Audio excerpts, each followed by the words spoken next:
Novels forever में खुशामदीद। Novel तेरी जुल्फ़ के सर होने तक, जिसके राइटर है इकरा सगीर अहमद, उसकी ये दूसरी एपिसोड है। तो आइए स्टार्ट करते हैं इस दूसरी एपिसोड को बगैर किसी देर के। कभी कभी ऐसा भी होता है, किसी से हम एक बार मिलते हैं और बार बार मिलने की ख्वाहिश पैदा होने लगती है और गर्विदा बना देती है। और कभी ऐसा भी होता है, किसी से एक बार मिलकर भी दिल कहता है इससे दोबारा ना मिला जाए। और उसके साथ ऐसा ही हुआ था। उस बददिमाग वो बदतमीज़ शख्स से उसने फिर कभी दोबारा ख्वाब में भी ना मिलने की ख्वाहिश की थी। ये ख्वाहिश सिर्फ ख्वाहिश ही रही थी। नौफल अहमद उससे पहले जामिया में मौजूद था, अपने उस फसाद की जड़ दोस्त समेत। उस फैकल्टी में उसे देखकर उसने पूरी तरह अनजान बनने की सही की थी, मगर उसकी आंखों में उभरने वाली दुरुस्तगी एक अजीब सा रंग था। ये जाहिर करता हुआ कि वो उसे पहचान चुका है। कुछ ऐसी ही कैफियत उसकी भी हुई थी। अरे क्या हुआ अंशी, तुम्हारे चेहरे पर इतने गुस्से के तासुरात क्यों आ गए अचानक से? अभी तो तुम बिल्कुल फ्रेश थी। आकफा से दोस्ती उसकी कराची आने के बाद हुई थी। वो करीबी वाक़ई बंगले में रहती थी। उनके शिफ्ट होने पर वो अपनी मम्मी के साथ ना सिर्फ मिलने आई थी, बल्कि उनके डिनर का एहतमाम भी उन्होंने किया था। आकफा की तरह उसकी मम्मी भी खासी मिलनसार, खुश इखलाक खातून थी, और वो बहुत जल्द और आफका बहुत गहरी दोस्ती के बंधन में बंध गई थी। उसके चेहरे के बदलते तासुरात उससे मुख्फी न रह सके थे। वो सामने खड़े लंगूर जैसे शख्स को देख रही हो ना? उसने खासे फासले पर खड़े हुए पैंट शर्ट में मलबूस शख्स की तरफ इशारा करते हुए मुंह बनाते हुए कहा, माय गॉड लंगूर, वो तो बेहद हैंडसम और डैशिंग है यार। मर जाओ, जहाँ कोई अच्छा चेहरा देखा फौरन राल टपकाने लगती हो। उसके अंदाज में पसंदीदगी देखकर वो जलकर बोली, अच्छी चीज़ें देखकर राल खुद ब खुद निकलने लगती है। अच्छी चीज़? जाओ बात करके देखो उससे, फिर पता चलेगा। दुनिया में उससे ज़्यादा बदसूरत और कड़वा कोई इंसान नहीं। ओह, लेकिन तुमने उससे कब बात कर ली? कैफ़े चलो फिर बताती हूँ। वो उसके साथ आगे बढ़ गई। नौफल, नौफल, ये वही लड़की है जिसने कार से टक्कर मारी थी? बाबर ने दरख्तों के नीचे खड़ी लड़कियों में से एक की तरफ इशारा करते हुए कहा। वो लड़की ब्लैक रेड कंट्रास्ट सूट में मलबूस थी।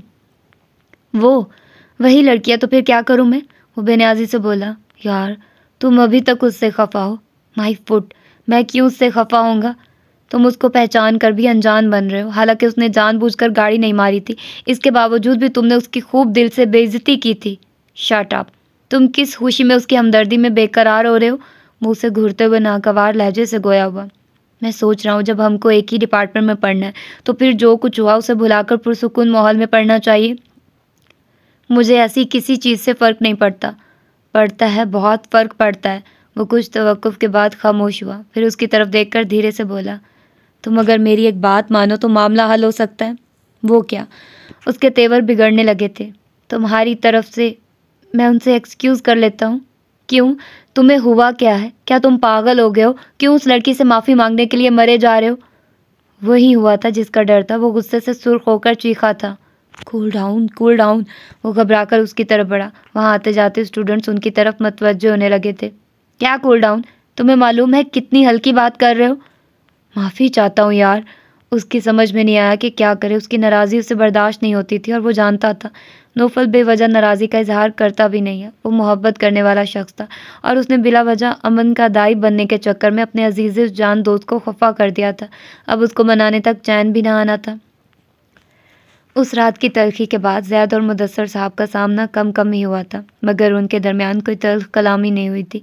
वो सलाम करके गुजर जाता, वो बेआवाज़ सलाम का जवाब देते, मगर उसी तरह बेनियाजी का मुजाहरा किया करते थे, गोया उसे जवाब देना गवारा नहीं है। उस दिन वो खिलाफ तवक्को शाम में चले आए थे। सौदा जो बच्चों को ट्यूशन पढ़ा रही थी, उनको देखकर खुशी से नहाल हो गई थी। मामू जान, कितना अच्छा लग रहा है, आप बहुत टाइम बाद शाम में आए हैं। उसके अंदाज में बच्चों जैसी खुशी थी। अपनी बेटी के चेहरे पर यह खुशी ही देखने आया हूँ। आप अंदर चले, मैं आपके लिए चाय लेकर आती हूँ। नहीं नहीं, अभी आप बच्चों को पढ़ाइए, छुट्टी के बाद इत्मीनान से चाय लाइएगा। वो मुस्कुराते हुए कहकर चले गए थे।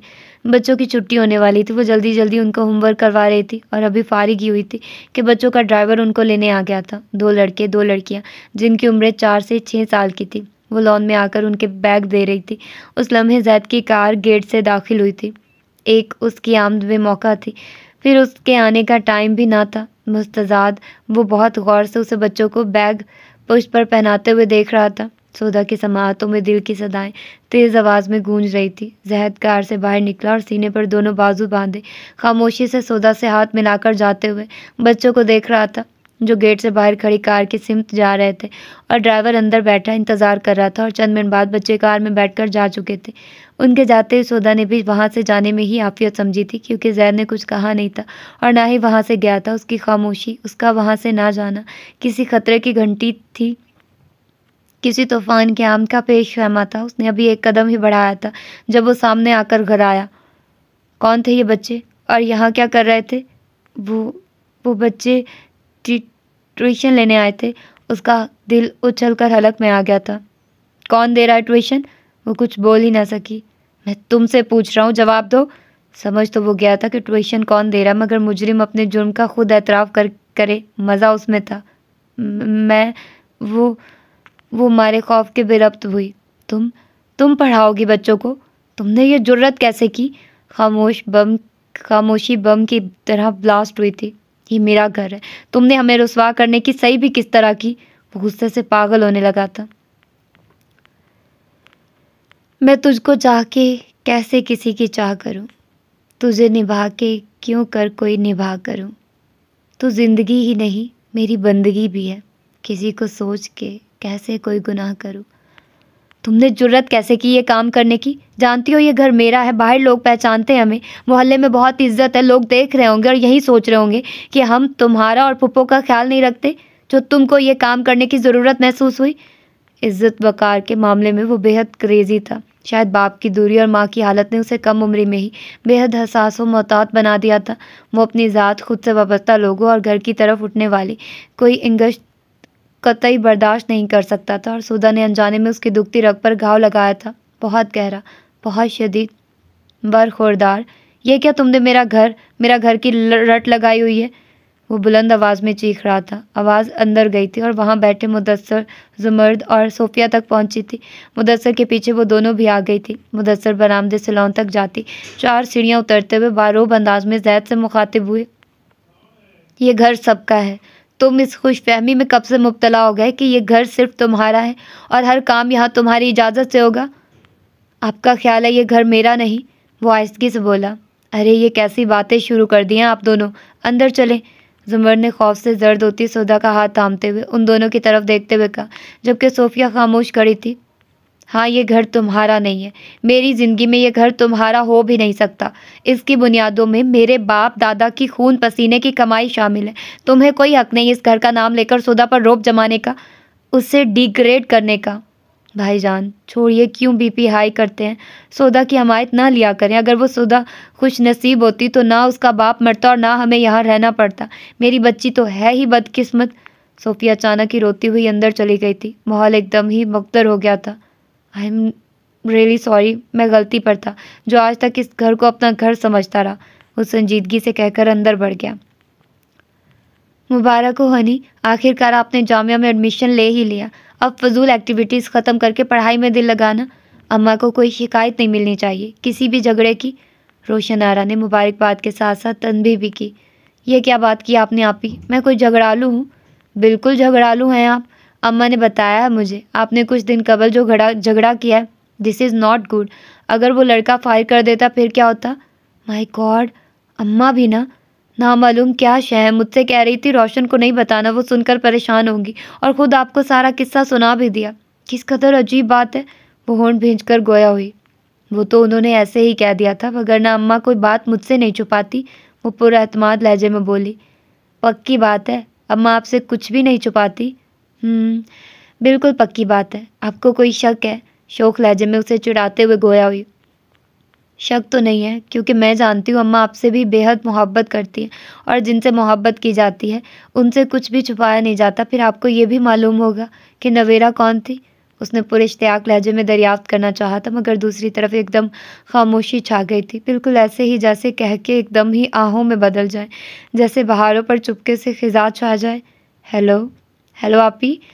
तवील खामोशी पर उसने घबरा कर पुकारा। जी अंशी, सुन रही हूँ, दुख से भीगी हुई आवाज़ थी। क्या हुआ, आप रो रही हैं?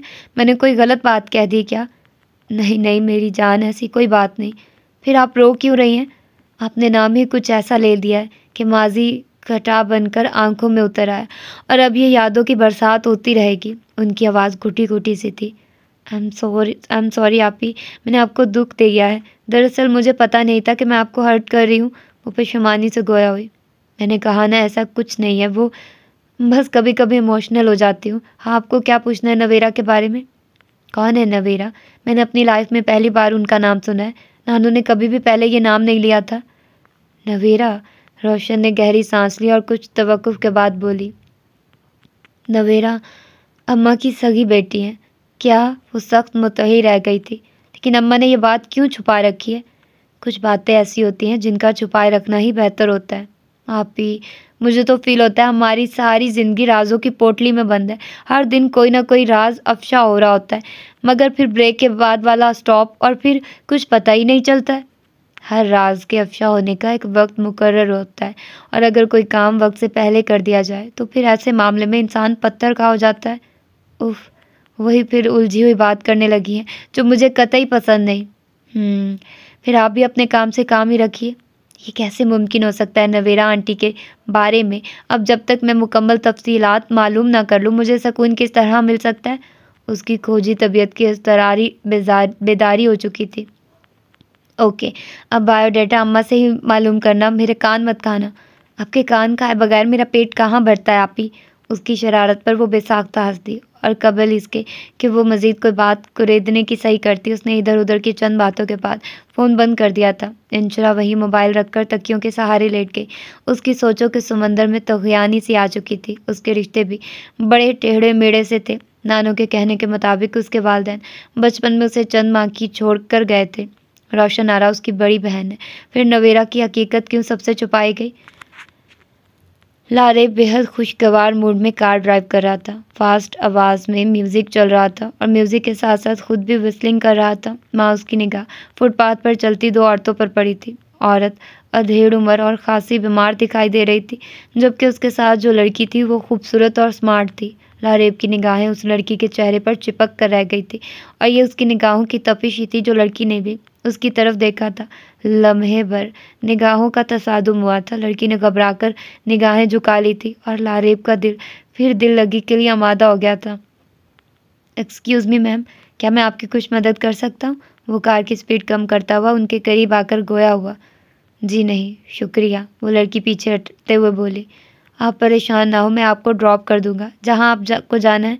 वो ड्राइविंग डोर से सर निकाल कर गोया हुआ। कहा ना शुक्रिया, हमें लिफ्ट नहीं लेनी। वो लड़की खासी हरासा दिखाई दे रही थी, सहमे अंदाज में गोया हुई थी। लारेब के अंदर फुलझड़ियाँ सी फूटने लगी थी। उसके अंदर जो एक सरकशी थी, हैवानी ख्वाहिशात की पैरवी जो हर दम बेकलो बेकरार रखती थी, उस हिरनी जैसी खौफजदा लड़की का असूल उसके लिए नागुज़ीर हो गया था। वो कार से उतरकर उस अधेड़ उम्र औरत की तरफ बढ़ा। आंटी, अब मुझे बीमार और थकी हुई लग रही है। यहाँ आपको कोई कन्विंस भी नहीं मिलेगी। आप मुझ पर भरोसा करें, जहाँ जाएंगी मुझे बताएं, मैं आपको पहुँचा दूँगा। खातून से बात करने के दौरान वो अपनी बहकती निगाहों को काबू नहीं कर पा रहा था, जो उस लड़की के चेहरे के बदलते रंगों पर मरकूज थी। बेटा, हम अजनबी हैं इस शहर में और आते ही लुट गए। उस औरत की आवाज़ में परेशानी और तफक्कुर था। ओह, क्या हुआ? कहाँ से आए हैं आप लोग? खानपुर से आए हैं। रात को आंख लग गई और इस मौके से फ़ायदा उठाकर दूसरी सीट पर बैठी एक फैमिली हमारा सारा सामान लेकर किसी स्टेशन पर उतर गई। सुबह जब आंख खुली तो कुछ भी ना था, सिर्फ हैंड पर्स में ये थोड़ी रकम थी। इससे ही किराया लगाकर एक रिश्तेदार के यहाँ गए थे, और यहाँ भी किस्मत दगा कर गई। वो रिश्तेदार भी कहीं शहर से बाहर गए हुए हैं। ओह, वेरी सैड। ये बहुत बुरा हुआ आपके साथ। नामालूम किस तरह से लोग दूसरों की मजबूरियों से फ़ायदा उठा लेते हैं। एनीवेज आंटी, आपको फ़िक्र की कोई ज़रूरत नहीं। सीने पर हाथ रखकर सर को ज़रा सा खम करते हुए ताबेदारी से गोया हुआ। मुझे आप अपना ही बेटा समझिए। जब तक आप यहाँ रहना चाहें बेफिक्री से रहिए।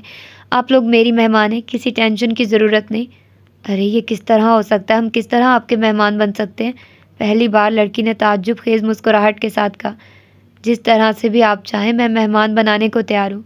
नहीं बेटा, मैं जवान बेटी को किस तरह एक अजनबी के घर लेकर जा सकती हूँ? एक धोखा मैं खा चुकी हूँ। वो साफ गोई से बोली। ज़रूरी नहीं है कि एक ख़राब हो तो सबको ही ख़राब समझा जाए। फिर आप कहाँ जाएंगी? आपके पास वापसी का किराया है, ना रहने का ठिकाना है। वो दिल मोह लेने के फ़न से आशना था। उन्होंने कुछ देर के बाद उसके साथ जाने की रजामंदी जाहिर कर दी और वो सरूर हो गया था। बेटा आप तो इंसान के रूप में फरिश्ता मिल गए, मुझे यकीन नहीं आ रहा आप जैसे लोग भी इस दुनिया में बसते हैं। वो औरत उसके साथ फ्रंट सीट पर बैठ गई थी जबकि लड़की बैक सीट पर बैठी थी। लारेब ने आईना उस लड़की के चेहरे पर मरकूज करके कार स्टार्ट कर दी। फैसला ये हुआ था कि वो पहले उन्हें शॉपिंग करवाएगा, फिर किसी दरमियाने दर्जे के होटल में उनके लिए कमरा बुक कराएगा। दरमियाने दर्जे के होटल में रहने की फरमाइश लड़की और उसकी मम्मा ने की थी, मगर न वो उनके लिए 5 स्टार में कमरा बुक कराने का इरादा रखता था। घबराई डरी सहमी लड़की के चेहरे पर अब इत्मीनान के रंग फैलने लगे थे। वो आईना में उसका अक्स देखकर हया आमेज तबस्सुम से निगाहें झुका लिया करती थी। उसकी मम्मा मुसलसल लारेब की तारीफ व तौसीफ के साथ साथ दुआओं से भी नवाजती जा रही थी। वो दिल ही दिल में हाथ आने वाली चिड़िया पर जाल डालने के मंसूबे तरतीब दे रहा था। मुदस्सर साहब सौदा को लेकर बाहर चले गए थे ताकि वो जो इस सूरत हाल से बिल्कुल अपसेट हो गई थी उस टेंस माहौल से निकलकर रिलैक्स हो सके। घर में अफसुर्दगी अमेज सन्नाटा छा गया था। इस खामोशी में इमराना किसी तूफान की मानित वार्द हुई थी। वो इस वक्त बात ले रही थी और उनकी बहस तकरार की तमाम आवाज़ें उसकी समाअत तक बखैर खूबी पहुंच रही थी। वो जल्दी जल्दी चेंज करके बाहर आई तो उस वक्त तक मामला निबट चुका था। मुदस्सर सौदा को आउटिंग पर ले जा चुके थे। ज़ैद अपने रूम में बंद हो चुका था। वो सीधी जुमर्द बेगम के पास पहुंची थी। भाभी, यहाँ कब तक तमाशे होते रहेंगे? वो बेहद बिगड़े मूड से उनसे मुखातिब हुई थी। जुमर्द मुनव्वर साहब को अभी कुछ देर कबल होने वाले वाक़ये की तफसील बता रही थी जो उनकी गैर मौजूदगी में पेश आया था। उन्हें देखकर नरम मिजाजी से गोया हुई। आओ इमराना, यहाँ बैठो, पहले मेरी बात सुनो। कुछ सुनना सुनाना नहीं है मुझे, मैं सब सुन चुकी हूँ। मैं इसी वक्त आपसे कह रही थी जब सोफिया उस फितनी को लेकर यहाँ आई थी कि दोनों माँ बेटी को कुछ दे दिलाकर चलता करो, मगर मेरी किसी ने भी नहीं सुनी और इस वक्त से आज तक हम सज़ा भुगत रहे हैं। वो उनका हाथ झटक कर चीखते हुए गोया हुई। बस मैंने भी फैसला कर लिया, आज इस घर से सोफिया और उनकी बेटी को निकलवा कर रहूँगी। ये घर मेरे ज़ैद का है, वो मालिक है इसका। उनके चीखने चिल्लाने पर सोफिया और बनारसी बुआ भी वहाँ आ गई थी। जो भी हुआ गलत फहमी की बिना पर हुआ है इमराना। बात को तूल देने से बेहतर है मामला यहीं रफा दफा कर दिया जाए। वो तहम्मुल से गोया हुए। नहीं भाईजान, अब मैं आपकी बात नहीं मानने वाली। इसको और इसकी बेटी को मैं अब इस घर में रहने नहीं दूंगी। वो सोफिया को घूरते हुए गोया हुई। ये आपकी ख्वाहिश कभी पूरी होने वाली नहीं है। इस घर पर मेरा और मेरी बेटी का भी उतना ही हक है जितना सबका है। बुआ ने घबराकर उन्हें देखा था। सोफिया भी तेवड़ी चढ़ाकर दूबदू गोया हुई। तुम्हें मुझसे बकवास करने की ज़रूरत नहीं। मैं मुनव्वर भाई से बात कर रही हूँ। मैं तुम्हें इस काबिल ही नहीं समझती कि तुमसे बात करूँ। एक जहाँ की नफरत व हकारत थी लहजे में। इमराना, ऐसी बातें बिल्कुल नहीं करो, भला एक साथ रहकर भी ऐसी बातें की जाती हैं। सुमर्द ने दोनों की तरफ देखते हुए कहा। माहौल में तनाव देखकर बुआ ज़ैद के रूम में चली आई थी। वो जो हस्बे मामूल बाप की बेदर्दी से कही गई बातों से दिल गिरफ्ता सा बैठा था, बुआ को परेशानी से आते देखकर फ़ौरन खड़ा होकर पूछने लगा, खैरियत है बुआ? आप बेहद परेशान लग रही हैं। खैरियत ही तो नहीं है ज़ैद बेटा। क्या हुआ? मम्मा की तबीयत तो ठीक है ना? अभी तक ठीक है, मगर ख़राब होने का अंदेशा है। वो सोफिया बेटी से उलझ रही हैं और उनको ये सब बर्दाश्त करना बहुत मुश्किल है। उसने उनकी पूरी बात सुनी भी नहीं और तेज़ तेज़ कदमों से उस तरफ बढ़ आया। सोफिया और इमराना में ज़बरदस्त तकरार हो रही थी। तुम जादू करनी हो, तुम्हारी बेटी जादू करनी है, मेरे बच्चों का हक खा रही है। अब मैं तुम्हें इस घर में नहीं रहने दूंगी। देखती हूँ मैं भी कौन निकालता इस घर से मुझे और मेरी बेटी को। यह घर मेरा भी है। मम्मा प्लीज़ कूल डाउन। ज़ैद ने आकर उन्हें बाजुओं के आसार में लिया। देख रहे हो ना, ये घर पराये के लिए अपना और अपनों के लिए पराया बनाया जा रहा है। मुदस्सर महज आपको नीचा दिखाने के लिए उस 2 कौड़ी की लड़की को अपने साथ घुमाने ले गए हैं। वो ज़यानी अंदाज में कह रही थी। ज़ैद उनको उसी तरह बाजू के हसार में लिए हुए वहाँ से चला गया था। भाईजान, देखा आपने ज़ैद किस तरह अपनी माँ को लेकर चला गया, मेरी तरफ देखा भी नहीं। ठीक किया उसने। जब तक वो यहाँ रहती तुम बाज आती और ना इमराना की ज़बान काबू में रहती। चंद सेकंड्स में घर मछली बाजार बन गया था। इमराना भाभी ने अव्वल दिन से मुझसे बैर रखा और बदकिस्मती मेरी ये हुई कि शादी के चंद साल बाद ही उजड़ कर फिर इस दहलीज पर आ गई। उन्होंने जज्बाती अंदाज में रोना शुरू कर दिया था।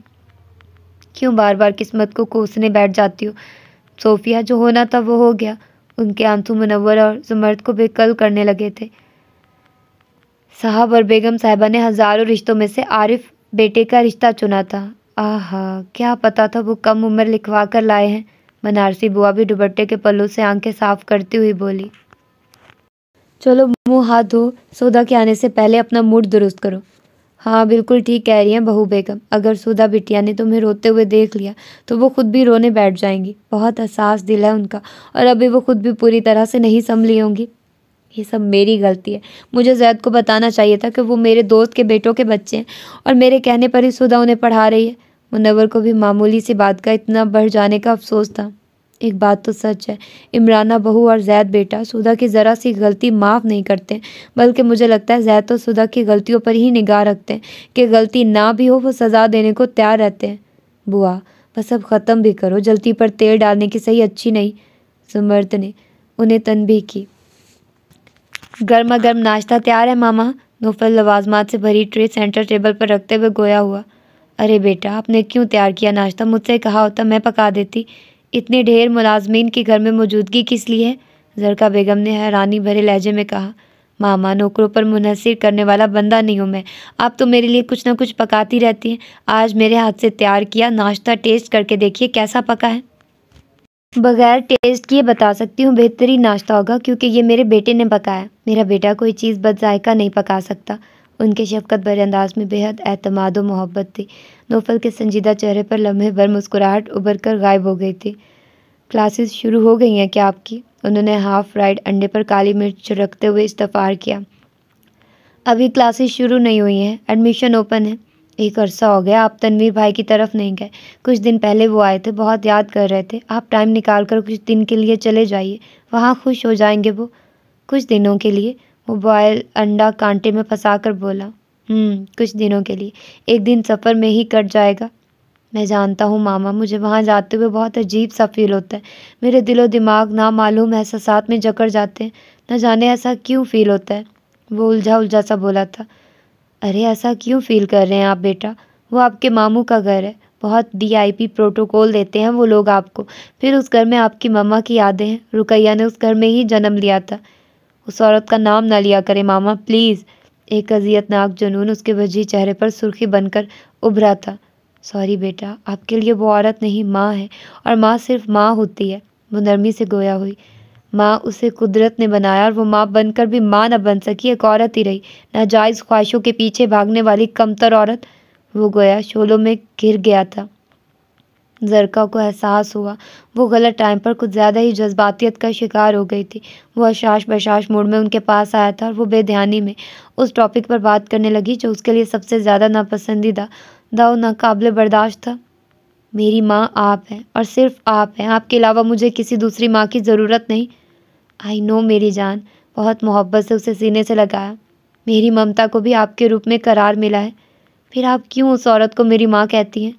कुछ रिश्ते ऐसे होते हैं बेटा, जिनको माना जाए या ना माना जाए वो अपनी जगह पर मजबूती से कायम रहते हैं। आई डोंट केयर, उसने नफरत से सर झटकते हुए कहा। उसके चेहरे पर अचानक फैलती नागवारी ने बाबर को चौंक कर गेट की सिमत देखने पर मजबूर कर दिया था और दूसरे लम्हे में गहरा सांस लेकर रह गया था, क्योंकि कल तक वो जिस लड़की के नाम से नावाकिफ़ था अब वाकिफ़ हो चुका था। वो उनसे जूनियर थी। उनमें एक लड़की आकफा और उस रात तकरार जिस लड़की से हुई थी उस लड़की का नाम अंशरा था। दोनों ही खुश मिजाज और शोख व चंचल लड़कियां थीं।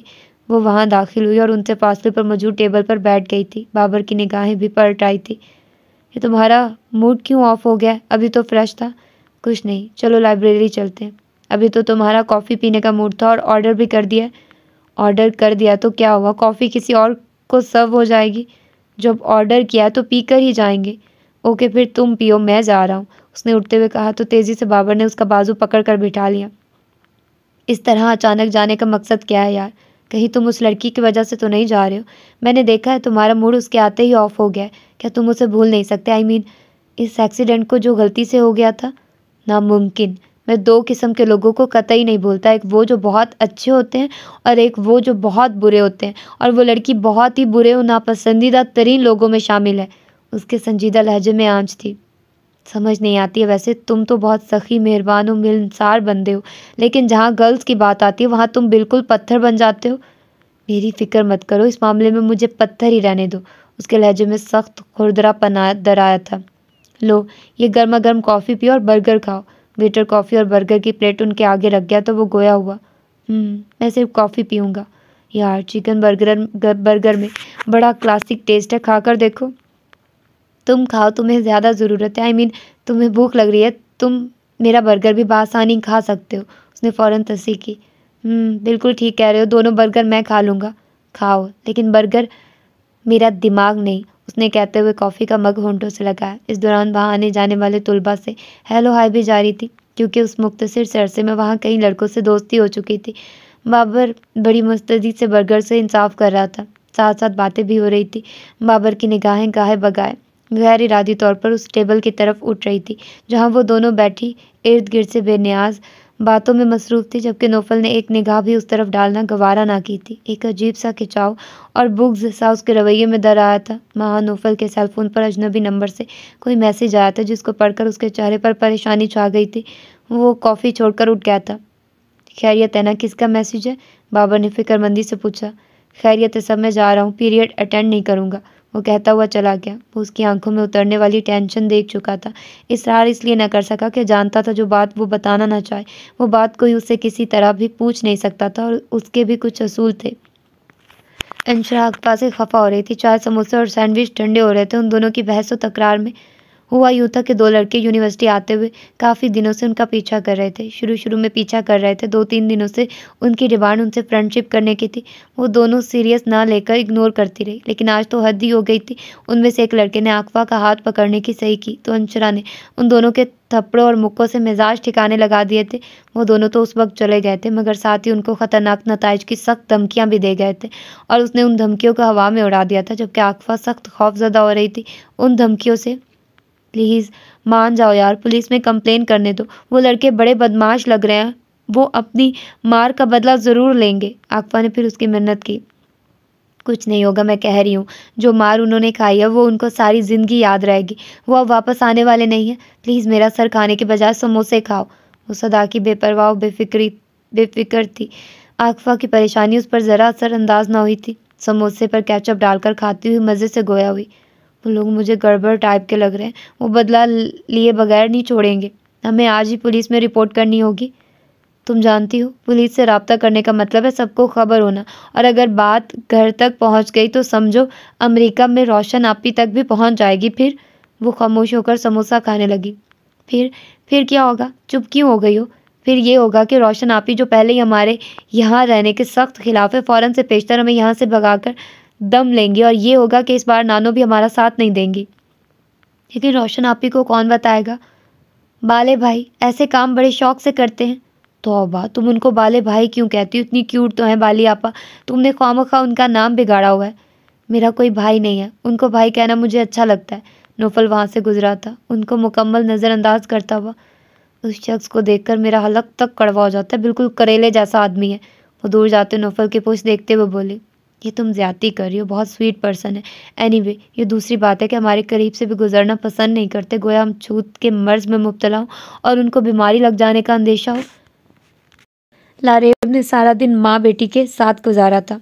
वो औरत जितनी बातूनी थी, उसकी बेटी उतनी कम गो और शर्मीली थी। उसकी खुशी से बातचीत खिली जा रही थी। कम उम्र और हसीन लड़कियां उसकी कमज़ोरी थी। पहले एक आला किस्म के होटल में वो उनको लंच करवाने ले गया था। वहाँ से शॉपिंग सेंटर। उसकी सखावत और दरिया दिली ने लड़की को भी खासा मुतासिर किया था।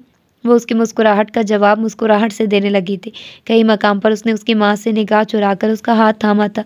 उसने कोई मज़ाहमत किए बिना हाथ उसे थमा डाला था। वो चिड़िया के लिए दाना डाल रहा था और चिड़िया जाल में फंसने लगी थी। बेटा, मुझे समझ नहीं आ रही है किस मुंह से आपका शुक्रिया अदा करूं। आप जिस तरह हमारे साथ मेहरबानी कर रहे हैं, यकीन नहीं आ रहा कि ये सब हकीकत है, कोई ख्वाब नहीं। डिनर के बाद वो उस होटल में आ गए थे जहां उन्होंने रहने की फरमाइश की थी। ये होटल औसत दर्जे का था। कमरे में आते वो औरत, जिसने अपना नाम रफ़ीका और लड़की का नाम फरीहा बताया था, ममनू लहजे में गोया हुई थी। फिर फरीहा शर्मीली मुस्कुराहट से कहने लगी, आज का दिन बहुत ही मुबारक साबित हुआ है हमारे लिए। मैं सोच भी नहीं सकती थी ये दिन इतना अच्छा होगा। दिन को छोड़ो, ये बताओ मैं अच्छा नहीं हूँ क्या? रफ़ीका के वॉशरूम में जाते ही वो उसके करीब सोफे पर आकर बैठते हुए सरगोशी में गोया हुआ। हाँ, ये क्या बात की आपने?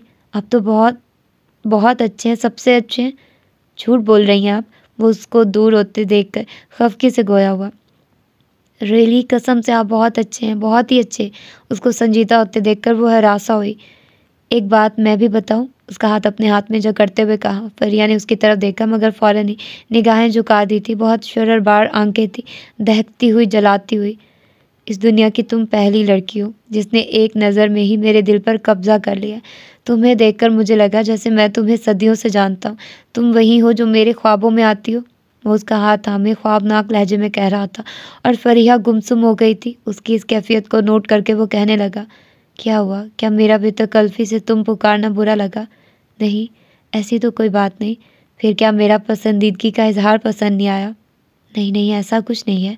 नहीं, कुछ ना कुछ तो है। वो बाज़िद हुआ। मम्मा ऐसे लोगों को पसंद नहीं करती हैं जो एक ही मुलाकात में फ्री हो जाए। मेरी मम्मा बेहद सख्त रवायती औरत है। ओके, मैंने भी बराबर वाला रूम बुक करवाया। मम्मा के सोने के बाद वहाँ आ जाना। हम वहाँ बैठकर मम्मा को राज़ी करने की प्लानिंग करेंगे। दरअसल मैं तुमसे शादी करना चाहता हूँ। वो आने का वादा लेकर उठ गया था। सुधा ने उनके हमराह सहमे अंदाज में घर में कदम रखा था। मुदस्सर उसको घुटन ज़दा हब्स भरे माहौल से निकाल कर रस खुद ले गए थे। जानते थे उसका दिल बड़ा नाजुक आपगीना था जो जहद की बातों से चिकना चूर ना हुआ होगा तो दरारों से पुर ज़रूर हुआ होगा। वो उसकी हसास व नरम तबीयत से बाखूबी वाकिफ़ थे। आइसक्रीम पार्लर से आइसक्रीम खाकर वो उसे अलादीन ले आए थे, जहाँ मुख्तलिफ गेम्स में उसके साथ हिस्सा लेते रहे थे। वो उसे रिलैक्स करने के लिए लाए थे और इस मकसद में कामयाब भी रहे थे। वो शुरू में तो उसी तरह मुज़महिल चुप चुप रही थी। जहद के गुस्से और उन बाप बेटे की तकरार ने उसे हमेशा की तरह खौफज़दा कर दिया था, लेकिन फिर उनकी शफकत भरी बातों से वो स्ट्रेस से निकलती चली गई थी। घर में कदम रखते ही शाम वाला मंजर लॉन में गुजरते हुए इससे नौ ताज़ा हुआ था और दिल अजीब सा मकदर होकर रह गया था। टेक केयर बेटा, वो उसे गेट के अंदर तक छोड़कर गए थे और उसका दिल बहुत तेज़ी से धड़का था क्योंकि लॉन से मलहका बरामदे की 4 सीढ़ियों में से सबसे ऊपर वो बैठा हुआ था। अंदर शायद सिग्नल्स का प्रॉब्लम था। वो बाहर बैठा कान से मोबाइल लगाए किसी से गुफ्तगू में मसरूफ़ था। बाप को देखकर एहतरामन खड़ा हुआ भी था। मुदस्सर जल्दी में थे, वो उसे देख न सके और चले गए थे। ये उसकी आदत थी, दिल में बाप के खिलाफ कितनी भी बगावत सही मगर उनके एहतराम में वो खड़ा ज़रूर हुआ करता था। मुदस्सर के साथ साथ वो उसको भी देख चुका था और मालूम था वो उधर से गुजर कर ही अंदर जाएगी। सो खामोशी से लॉन की तरफ बढ़ गया था। सुधा की तरफ उसने देखना गवारा ना किया था। उसको देखकर भी ना देखने की कठोर आदत बहुत पुरानी थी। सुधा, आ गई बेटी। ज़मर से वो लिपट गई। जी, मम्मी कहाँ हैं? वो अलहदा होती हुई इस्तफ़ार करने लगी। सर में दर्द हो रहा था सोफ़िया के, दवा खाकर सोई हैं कुछ देर पहले। सर में दर्द बहुत ज़्यादा हो रहा था क्या? वो एकदम परेशान हो गई माँ की तकलीफ़ का सुनकर। अरे तुम परेशान नहीं हो बेटा, अब आराम आ गया है तभी सो गई हैं। दर्द में कब नींद आती है? क्या मुदस्सर बाहर से चले गए हैं? जी, कार बाहर ही थी। वो मुझे लॉन तक छोड़ कर गए हैं। देर हो रही थी उन्हें। वो जल्द आने का कह कर गए हैं। अच्छा, अब तुम भी आराम करो, वो मुस्कुराकर कहती हुई गोया हुई थी। जब आप भी जाकर रेस्ट कीजिए। आपने मेडिसिन ले लिए? ले ली है, मैं रेस्ट करने जा रही हूँ। वो उसके साथ ही आगे बढ़ते हुए बोली। मामू जान जल्दी लेट गए हैं आज। नहीं, वो जैद के कमरे में है। जैद भाई लॉन में है। मामू वहाँ क्या कर रहे हैं? जैद के किसी दोस्त का जर्मनी से फ़ोन आ गया। उसके रूम में सिग्नल नहीं आ रहे थे, इसलिए उसे लॉन में जाना पड़ा। वो बताकर अपने कमरे में चली गई और वो बुआ की तरफ आ गई जो अपने कमरे में लेटी पुराने फिल्मी गाने सुन रही थी। आ गई मेरी बिटिया। वो टेप बंद करके उठ बैठी थी, खुश होकर बोली। जी बुआ। वो उनके करीब ही बेड पर बैठ गई। अच्छा ही हुआ जो मुदस्सर बेटा तुमको साथ ले गए थे। अगर तुम यहाँ होती तो इमराना बहू खुदा जाने क्या कर बैठती। बहुत गुस्से में थी वो। बुआ हस्बे आदत रोदात सुनाने लगी थी। ओह, बुआ ममानी को खबर हो गई थी इस सारे फसाद की? वो खौफ से जर्द पड़ते हुए पूछने लगी। हाँ बेटा, उनको खबर कैसे नहीं होती, सब सुन लिया था उन्होंने। फिर उसके लिए उस सूरत हाल का तसव्वुर करना मुहाल ना था। वो जानती थी इमराना ममानी अपने बच्चों के मामले में बेहद क्रेज़ी थी और जहाँ बात जैद की हो वहाँ तो उनका जुनून पागलपन की हद तक बढ़ जाता था। फिर यहाँ मामला मंसूब भी उसकी ज़ात से था। गलती ना होते हुए भी वो सज़ावार थी। क्या किया उन्होंने? अरे ये पूछो क्या नहीं किया उन्होंने। ज़ुमर्द बहू और मुनव्वर बेटे से उलझी अलहदा और सोफ़िया बेटी को भी नहीं बख्शा। जो मुँह में आया कहती चली गई। यह आदत उनकी पुरानी है। लड़ते वक्त आंखें बंद कर लेती है और मुंह खोल लेती है, फिर किसी का भी लिहाज नहीं करती है। बेचारी मम्मी ने मेरी वजह से क्या कुछ ना सुना होगा। ममानी को तो बस मौका चाहिए हमें जलीलो बेइज्जत करने का। सोचते हुए वो रो पड़ी। तुम रो नहीं। वो उसके आंसू साफ करने लगी। बात ज़्यादा बढ़ने से पहले ही मैं ज़ैद मियाँ को बुलाकर ले आई थी। वो उसी वक्त ही उनको वहाँ से लेकर चले गए थे। बुआ, हम कब तक यहाँ रहेंगे? आप ही मम्मी को समझाइए, वो मुझे लेकर घर चली जाएं। अपना घर होते हुए भी वो यहाँ क्यों रह रही हैं? दिली ख्वाहिश उनसे बयान की। अव्वल तुम्हारे मामू कभी इजाज़त नहीं देंगे। सोफिया ने कई बार कोशिश की कि वो तुमको लेकर कहीं शिफ्ट हो जाए, मगर किसी ने जाने नहीं दिया। फिर तुम्हारे वालिद के बंगले पर तो तुम्हारी पुप्पो, उसका मियाँ और बेटा नागिन बनकर बैठे। वो किस तरह तुम माँ बेटी को वहाँ रहने देंगे? वो आह भरकर गोया हुई। पापा को अल्लाह ताला ने इतनी जल्दी अपने पास बुला लिया। हमको भी बुला लेते, फिर यहाँ कोई मसला ही नहीं होता, सब खुश रहते। वो यासियत भरे लहजे में बोली। जुग जुग जियो मेरी लाडो रानी, ऐसी बातें क्यों करती हो? उन्होंने झट उसे सीने से लगा लिया। ज़ैद मुनव्वर के सामने सर झुकाए बैठा हुआ था। वो उसको समझा रहे थे। सुधा के पास जो बच्चे ट्यूशन के लिए आ रहे थे वो मेरे दोस्त सजाद के बच्चों के बच्चे थे। एक माह की छुट्टी पर उनका ट्यूटर कराची से बाहर गया हुआ था। एग्ज़ाम की वजह से बच्चों को ट्यूटर की ज़रूरत थी। सजाद परेशान हो रहा था। उसकी परेशानी के ख्याल से ही मैंने सुधा से कहा कि वो बच्चों को ट्यूशन दे, और वो इनकार कब करती है। कोई भी काम कह दिया जाए वो करने लगती है। उनकी वजाहत किसी थप्पड़ की तरह उसके गाल पर पड़ी थी। वो फौरी तौर पर कुछ कह न सका। अलबत्ता अपनी जज्बातियत और जल्दबाजी पर शदीद शर्मिंदगी का एहसास बेदार हुआ था। सर झुका कर रह गया था। सॉरी ताया जान, मैं समझा था वो ये सब फाइनेंशियल वे में कर रही है। ये सोच ही मेरे लिए तकलीफ देती। कुछ तवक्कुफ के बाद वो भारी आवाज़ में गोया हुआ था। मैं जानता हूँ आपने यही सोचा होगा कि बात गलत भी नहीं है। ये सब तो मुझे सोचना चाहिए था। बिल्कुल ठीक कहा आपने। इर्द गिर्द बसने वाले कुछ लोग एक वतीरा यही है कि वो ऐसी बातों पर निगाह रखते और मौका मिलते ही रुस्वा करना शुरू कर देते।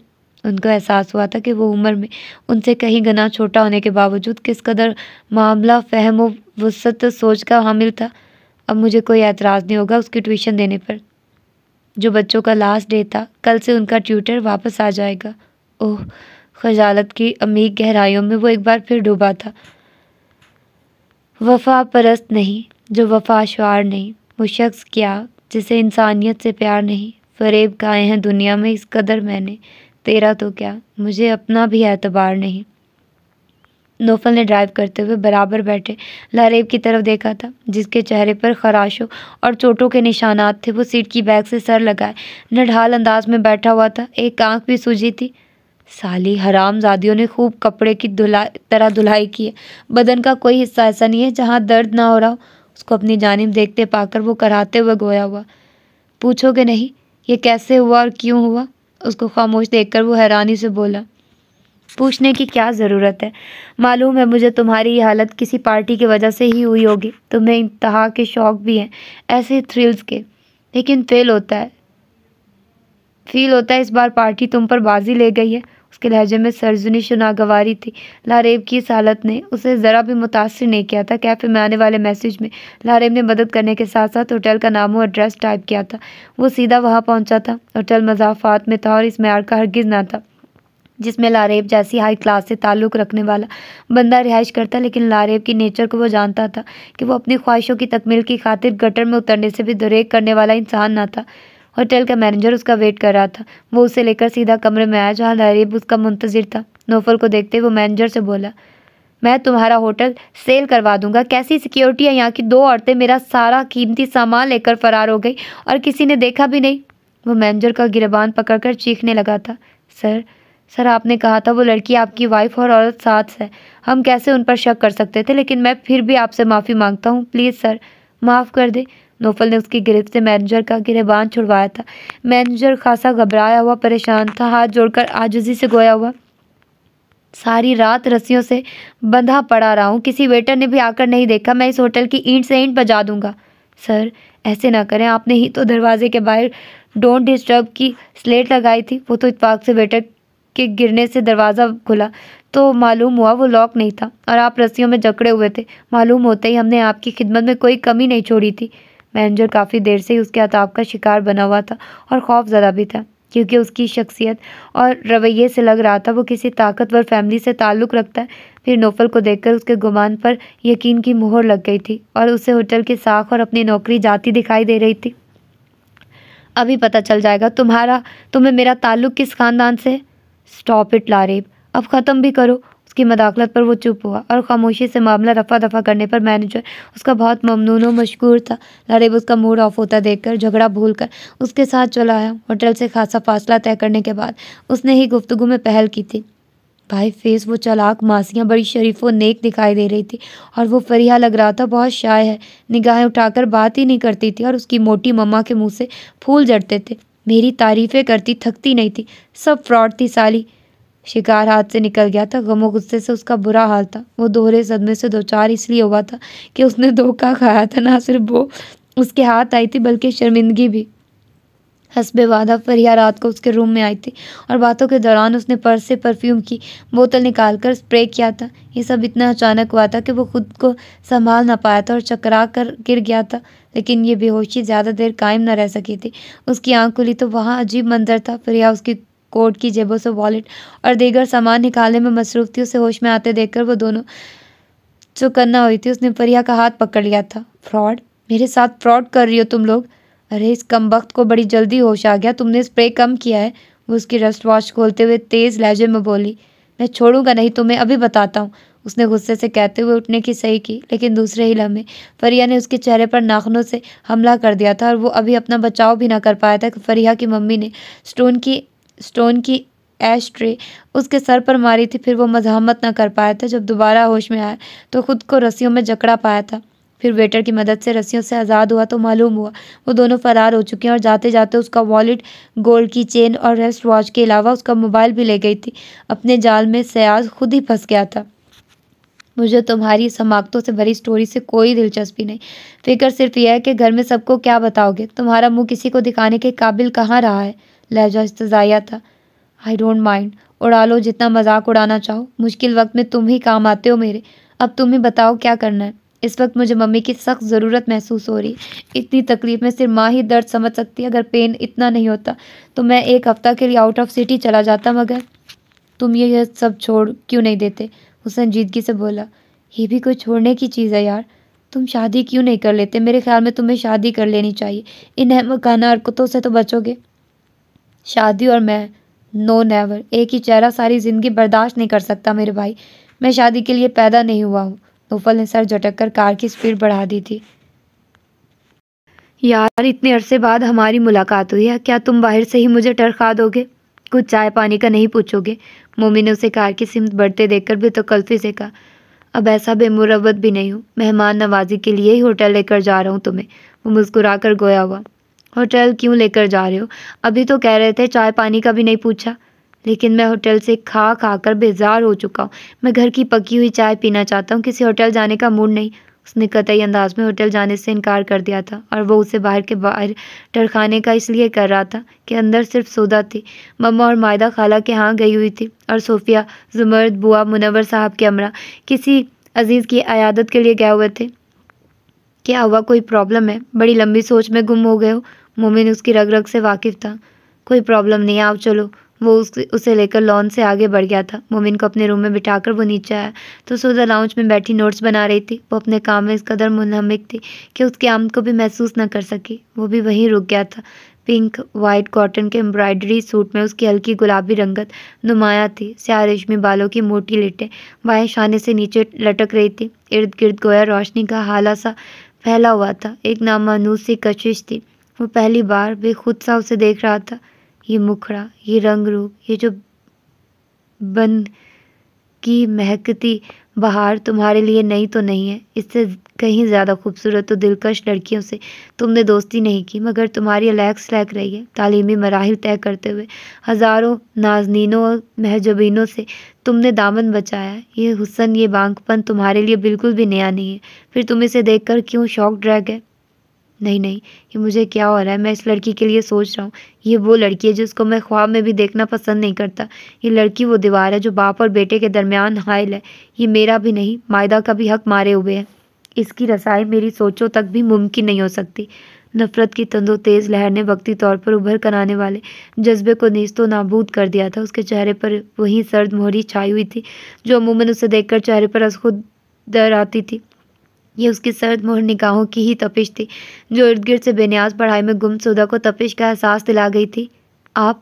वो तेज़ी से किताब और पेन रख कर खड़ी हुई। कुछ चाहिए आपको? उसका हलक खुश्क हो गया था। चाय 2 कप फटाफट, वो बेनियाजी से कहता हुआ चला गया। वो चल हमें खड़ी अपनी मुंतशिर सांसों को दुरुस्त करती रही। वो उससे कम ही मुखातिब हुआ करता था। वो होते हुए भी उसकी निगाहों से ओझल ही रहती थी। उसकी उस कम अमेजियों को जदाई की वो इस कदर आदी हो गई थी कि कभी ज़रूरतन वो उससे मुखातिब भी होता तो वो खौफ से कांप उठती थी, जैसा अभी हुआ था। उसने खुद को संभालते हुए किचन में कदम रखा। केटल में चाय के लिए दूध में पत्ती डालकर बर्नर पर रख दिया। ज़ैद को दूध पत्ती चाय पसंद थी। उसके लिए वो अमूमन यही पकाया करती थी। वो सिर्फ चाय का कहकर गया था, मगर ये उस घर की रवायत नहीं थी कि मेहमानों को सिर्फ चाय ही पेश की जाए। उसने फ्रिज से केक निकाला जो दोपहर को ही उसने बेक किया था। नगेट्स और शामी कबाब फ्राई करने में ज़्यादा टाइम न लगा था। फ्रूट चाट और पिज़्ज़ा बेड से ट्राली खूब सज गई थी। वो ट्राली लेकर आई तो दरवाज़ा बंद नहीं था। उसने झिझकते हुए ट्राली कमरे के अंदर की थी, जिससे ट्राली पर रखे कांच के बर्तनों की हल्की सी खड़खड़ाहट गूंजी थी। वो दोनों करीब बैठे कोई फाइल देख रहे थे। आवाज़ पर दोनों की ही निगाहें उठी थी। वो नर्वी से ट्रॉली पकड़े खड़ी थी। वो दोनों ही खड़े हो गए थे, झुकी झुकी निगाहें और गुलाबी आरज़ों पर लर्ज़ती स्याह रेशमी पलकें कुछ ऐसा ही मंजर पेश कर रही थी कि मोमिन मबहूत सा रह गया था। किसने कहा था यहाँ आने के लिए? वो उसके करीब आकर दबे लहजे में घर आया। जाओ यहाँ से। उसने उसके हाथ से ट्रॉली ले ली थी। वो पहले ही धड़कते दिल से वहाँ आई थी। उसकी घबराहट ने रही सही कसर भी निकाल दी थी। वो सटपटाकर तेजी से कमरे से निकल गई थी। कौन है ये? मोमिन की निगाहें अभी तक दरवाजे पर चिपकी थी।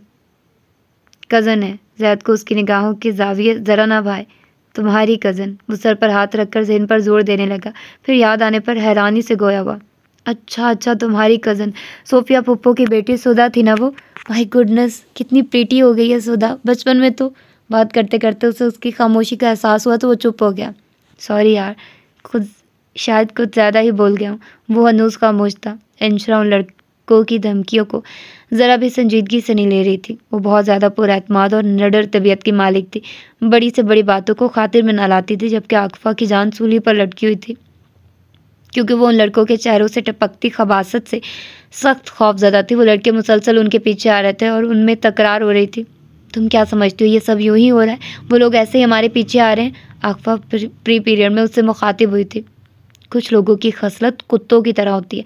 वो हर एक के पीछे इसी तरह भागते हैं और जब हड्डी नहीं मिलती तो दुम दबाकर भाग जाते हैं। इन कुत्तों को जब लिफ्ट नहीं मिलेगी वो भी भाग जाएंगे। वो बिखरे बालों को कैचर में जकड़ती बेपरवाही से बोली, मुझे समझ नहीं आ रहा तुम इस मामले को इतना लाइट क्यों ले रही हो। तुम मेरी बात सुनने वाली नहीं हो। मैं कल ही आंटी के पास आऊँगी और उनको सारी सूरत हाल बताऊँगी। वो गुस्से में झुंझलाकर गोया हुई। नानों को बताकर तुम खुद ही तनहा रह जाओगी, याद रखना। क्या मतलब? यही कि वो मुझे यूनिवर्सिटी आने से रोक देंगी, कहीं और मेरा एडमिशन हो जाएगा, या हो सकता है हम वापस हरिपुर चले जाएं, कभी वापस ना आने के लिए। उसके लहजे में सच्चाई थी। आकफा दहल कर रह गई। रियली, मैं तुम्हारे बगैर रह नहीं सकूंगी। पहली बार मुझे तुम्हारी जैसी दोस्त मिली है। तुमसे जुदाई का तसव्वुर भी नहीं कर सकते अंशरा। वो रोने लगी। मोहब्बत में भी मैं भी तुमसे करती हूँ आकफा। उसकी मोहब्बत से बहुत मुतासिर हुई थी कि ऐसी बेलौस दोस्ती कभी नहीं देखी थी। फिर इस मसले का हल निकालो ना। ओके, वापसी में मैं आज भी अगर वो लोग हुए तो फिर हम पुलिस में शिकायत करेंगे, तुम फिक्र मत करो। ये हुई ना दोस्तों वाली बात। वो आंसू साफ करती बोली। एक्सक्यूज़ मी मैम, आप परेशान लग रही हैं, मैं आपकी कोई मदद कर सकता हूँ? बाबर का गुजर इत्तफाकिया तौर पर वहाँ से हुआ था। वो आकफा के आंसू देखकर वहाँ रुककर इस्तफार करने लगा था। जी नहीं, हमें आपकी मदद की कोई ज़रूरत नहीं है, इंशरा ने सख्त बदमिजाजी से जवाब दिया। अब तो खासी नाराज़ महसूस हो रही हैं। क्या आप उस रात होने वाले हादसे को भूल नहीं सकती? बाबर इंशरा से खासी शाइस्तगी से गोया हुआ। क्यों भूलूं? कुछ बातें ऐसी होती हैं जो भूल कर भी नहीं भूलती।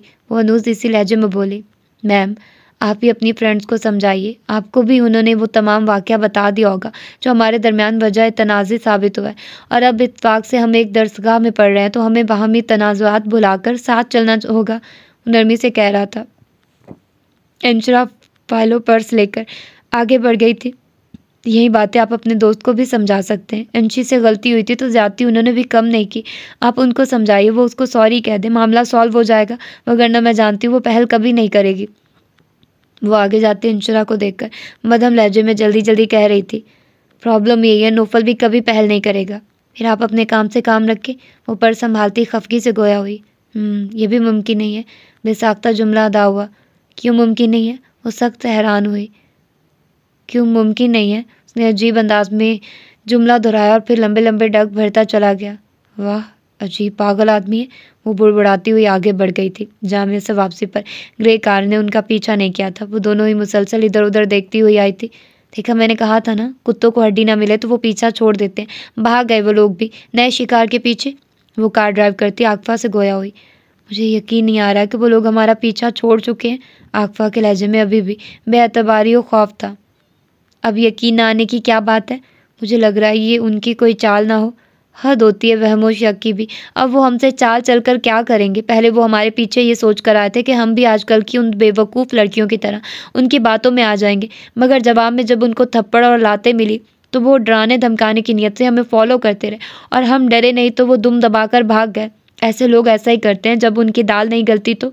उसने च्युइंगम से बड़े बड़े बबल बनाते हुए कहा। ठीक कह रही हो तुम। वो खुलकर मुस्कुराई।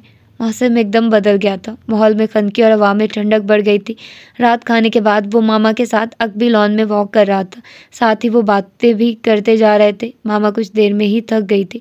वो उनका हाथ थाम कर करीबी बेंच पर बैठ गया। मेरी खातिर आप वॉक क्यों छोड़ देते हैं? आप वॉक करें। वो नौफल से शफकत से मुखातिब हुई। आपके साथ मुझे वॉक करना अच्छा लगता है मामा, लेकिन मेरा बुढ़ापा आपका साथ कहाँ दे सकता है बेटा। मोहब्बत सिर्फ मोहब्बत देखती है, उम्र नहीं। अल्लाह आपकी उम्र दराज करे, सदा खुश रखे। मैं सोच रही हूँ अभी आपकी मंगनी कर दूँ। शादी तालीम मुकम्मल करने के बाद करूँगी। क्या क्या मामा? उसको गोया 440 वोल्ट का झटका लगा था। वो बिल्कुल हक तक रह गया था। अरे आप इस कदर हैरान क्यों हो रहे हो बेटा? उसकी हैरानी पर वो बेसाख्ता हंस पड़ी थी। हाँ, मजाक कर रही है ना? आई नो आप मजाक कर रही हैं। उसने बैठते हुए हैरानी से पूछा। मैं मजाक क्यों करूँगी? मंगनी शादी कोई मजाक नहीं है। आपको मालूम है मैं ऐसी कोई ख्वाहिश नहीं रखता, लेकिन मैं शदीद ख्वाहिश रखती हूँ आपकी शादी करने की। मेरे अलावा और भी लोग हैं, आप उनकी शादी करके अपना शौक़ पूरा कर लीजिए। मैं कभी शादी नहीं करूँगा। उसका लहजा अटल था, किसी चट्टान की तरह सख्त व बेलचक। उनमें से कोई भी नौफल नहीं है। सब मेरे बेटे जैसे हैं, मगर कोई भी मेरे नौफल जैसा नहीं। फरते जज्बात से उनकी आवाज़ बाहरी हो गई थी। वो कुछ नहीं बोला, सिर्फ उन्हें देखता रहा। ये किस तरह मुमकिन है सबके घर बस जाए और मेरे नौफल का घर आबाद ना हो? हर कोई ज़िंदगी के रंगों से खेलो और मेरा बेटा बेरंग रहे। मामा, आप वो ख्वाब देख रही हैं जिसकी ताबीर नहीं होती है। ऐसे ख्वाब सिर्फ ख्वाब रहते हैं। इन बेहिस्सो बेकस पंछियों की मानित जो पैदाइशी परों से महरूम होते हैं, उड़ने की सलाहियत से नाबल। ख्वाब किस तरह हकीकत के परों के साथ मंजिल तक पहुंचते हैं, ये मैं आपको बताऊंगी। आज शामी तनवीर और उसकी बेटी सारिया से मेरी स्काइप पर बात हुई है। सारिया माशाल्लाह बहुत प्यारी है। वो गोया तसव्वुर में सारिया की सूरत देख रही थी। उसको देखते ही मेरे दिल में उसे अपनी बहू बनाने का ख्याल आया। बहुत गलत ख्याल आया आपके दिल में। क्या हर्ज है? वो आपकी मामूजाद है। कोई भी हो, मुझे उस सिंफ से ही नफरत है। एक औरत की गलती की सज़ा हर औरत को देंगे बेटा आप। वो दुखी अंदाज में गोया हुई। फिर मैं भी एक औरत हूँ, मुझसे भी नफरत करते हैं। ओह मामा, वो घुटनों के बल उनके करीब बैठ गया। आप औरत नहीं, मेरे लिए माँ हैं, सिर्फ माँ। उनके हाथ उसने चूमते हुए कहा।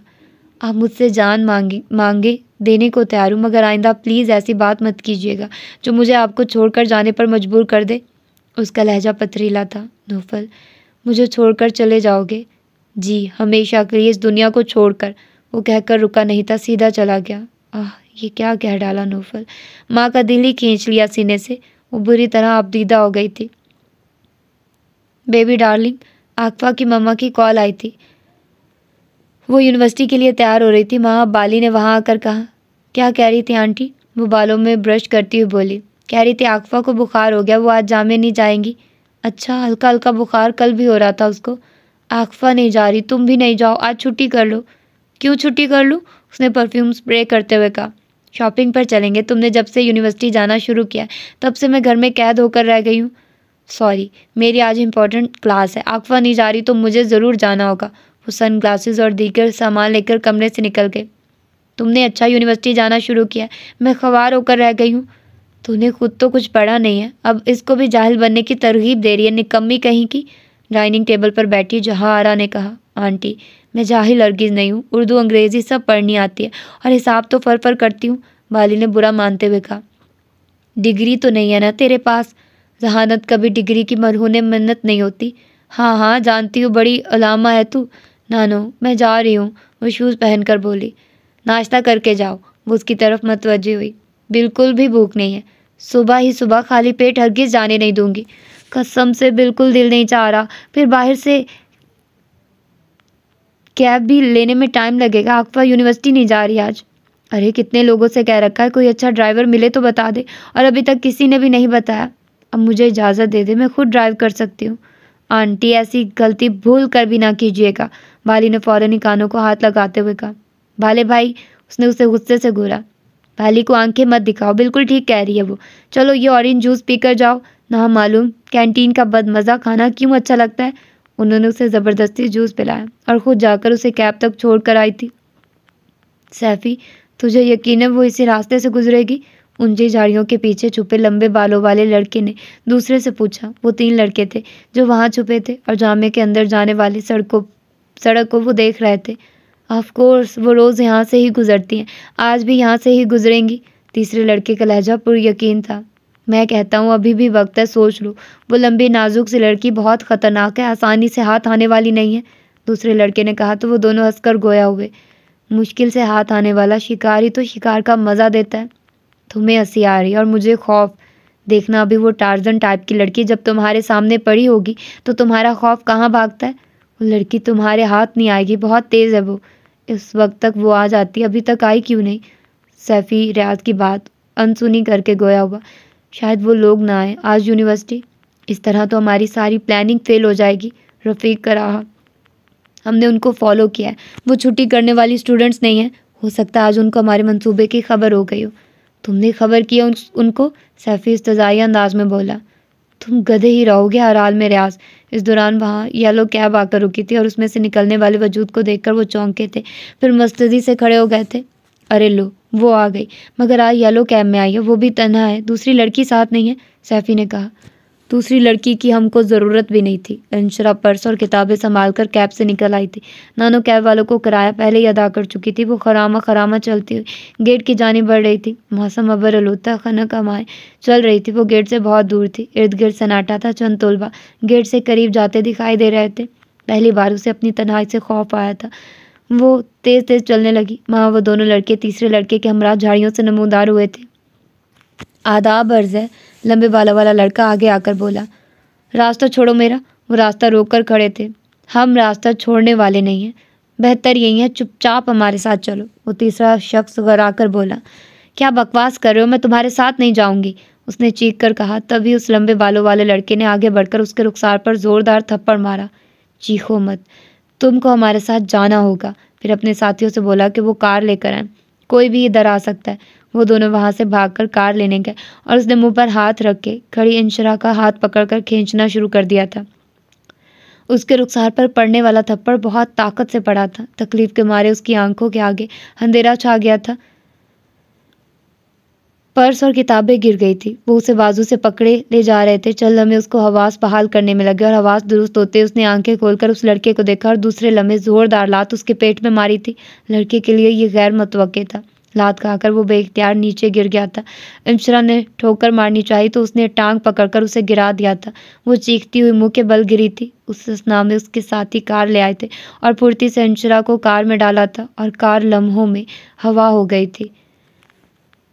अपने खिलाफ फैसला खुद ही लिखा है आपने। हाथ भी मल रहे हैं आप, बहुत अजीब हैं। दायरा वार ही तो हैं इश्क के सिलसिले तमाम, राह बदल रहे हैं आप, बहुत अजीब हैं। नौफल, आगे कुछ गड़बड़ लग रही है। साइड से आने वाली कार में बाबर और नौफल थे। उनसे कुछ ही फासले पर खड़ी सुजुकी कार में उधम सा था। देख तो मैं भी रहा हूँ, कुछ गड़बड़ महसूस हो रही है। ड्राइविंग करते हुए उसकी निगाहें भी उसी सिम थी। देखते हैं क्या मामला है। छोड़ो यार, हम पहले ही बहुत लेट हो गए। नहीं ना, मालूम कौन है और क्या मैटर है, हमें उनकी हेल्प करनी चाहिए। वो कहता वो फास्ट ड्राइविंग करके वहाँ पहुँचा और वहाँ पहुँचकर वो कार से निकले भी नहीं थे कि उन्होंने देखा 2 लड़के किसी लड़की को किडनैप करने की कोशिश कर रहे थे। वो लड़की बिन जल मछली की मानित चलती कार से निकल गई थी, जिसको वो दोबारा अंदर कार में डालने की कोशिश में सरगर्दा थे। मगर वो कमज़ोर सी लड़की उनके लिए खतरनाक फाइटर साबित हो रही थी। दोनों सेहतमंद नौजवान उसका मुकाबला करने में नाकाम हो रहे थे। उनकी कार को रुकते देखकर ड्राइविंग सीट पर बराजमान लड़के ने अपने साथियों को चीख कर वापस आने का कहा और उनके निकलते निकलते वो दोनों लड़के उस लड़की को देखते भागते हुए कार में बैठे थे और लम्हों में कार हवा हो गई थी। बुज़दिल, डरपोक नौफल ने फुल स्पीड से भागती कार को देखते हुए कहा, जबकि बाबर उस लड़की की तरफ बढ़ा जो अपने मुंतशिर हवासों को नॉर्मल कर रही थी। Are you okay ma'am? वो करीब जाकर इस्तफार करने लगा था। जब उसने मुड़कर देखा तो उसके साथ साथ कुछ फासले पर खड़ा नौफल भी चौंक गया था। अरे आप कौन लोग थे? वो आपको किडनैप क्यों करना चाह रहे थे? इंशरा को देखकर वो परेशान सा इस्तफार करने लगा था, जबकि नौफल जहाँ था वहीं थम गया था। चल हमें कबल जो उस लड़की को उन लड़कों से फाइट करते देखकर उसकी दलेरी ने मुतासिर किया था, सब खत्म हो गई। वो उसका चेहरा देखकर आगे नहीं बढ़ा था।